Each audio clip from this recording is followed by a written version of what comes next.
Oke, dilihat dari videonya sepertinya beliau sudah menggebu-gebu membela bosnya seperti yang disampaikan oleh beliau. Berbicara tentang beliau, saya pernah menantang secara terbuka melalui IJS saya untuk mengkritisi Kemenag ini. Lalu beliau nge-DM saya dengan ini, izin ya bang, dan di akhir saya bilang, oke itu menarik, tapi kalau abang sudah mengkritisi terkait Kemenag ini dan sampai sekarang tidak direspon.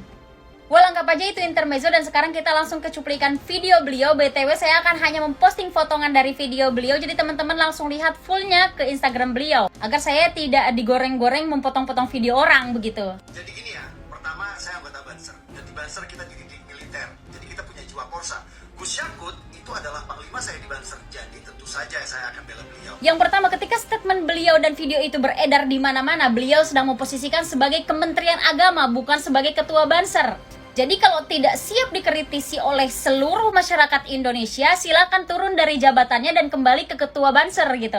Karena Kementerian Agama ini bukan hanya mewakili satu agama atau satu organisasi saja, tapi seluruh agama yang ada di Indonesia, bukan hanya Islam saja.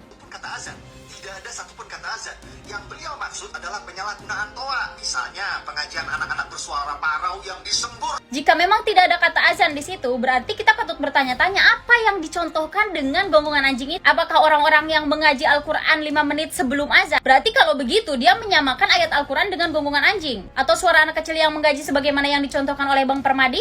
Anak kecil mengaji juga paling ikro, yang lain-lain gitu. Nggak ngegibah bang, nggak ngegibah. Berarti yang dianalogikan dengan gonggongan anjing ini apa nih jadinya? Azan atau ayat Al-Quran yang dibacakan 5 menit sebelum azan?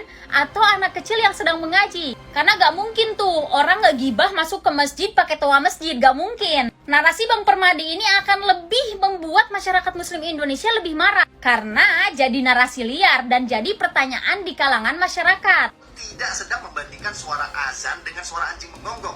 Lalu siapa yang membandingkan suara azan dengan suara anjing menggonggong?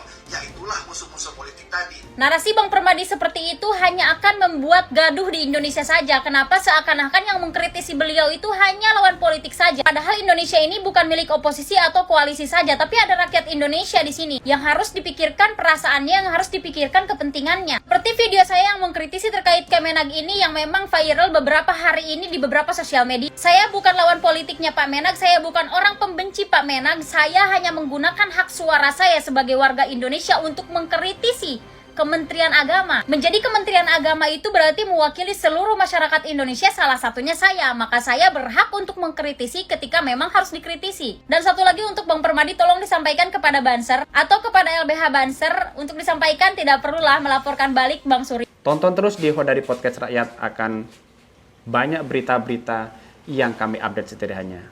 Saya pamit undur diri. Wassalamualaikum warahmatullahi wabarakatuh.